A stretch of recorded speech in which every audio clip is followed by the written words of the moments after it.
बिस्मिल्लाहिर्रहमानिर्रहीम। अस्सलाम वालेकुम व्यूअर्स, कैसे हैं आप? ठीक हैं। ये प्लॉट है 1852 की सीरीज़ में एल ब्लॉक। अच्छा प्लॉट है जी, 10 मरले का, 35-70 इसका साइज़ है। इस तरफ से जो स्ट्रीट इन है और आउट होती है, और इसी तरफ से मस्जिद, कमर्शियल पार्क और रूट स्कूल की तरफ से भी यही रस्ती जो है वो जाता है। और ये इसका फ्रंट व्यू आपको दिखाया जा रहा है। फ्रंट पे वाले जो प्लॉट हैं वो गिरे हुए हैं थोड़े, और ज़बरदस्त लोकेशन का ये प्लॉट है। 10 मरले का, 35-70 इसका साइज़ है। तो इस तरफ से स्ट्रीट जाके आगे से क्लोज़ होती है, लेफ़्ट साइड से नीचे टर्न होके बाहर एग्ज़िट कर जाती है। ज़बरदस्त लोकेशन का ये प्लॉट है। लोकेशन वाइज भी अच्छा है, और ऑन ग्राउंड जो है वो आपके सामने है।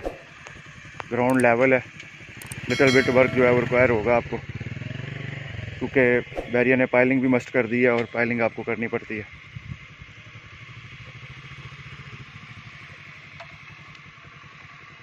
पीछे भी प्लॉट आएगा, दो घरों की बैक जुड़ जाएगी पीछे भी, क्योंकि आगे इसके बैक साइड पे भी स्ट्रीट है।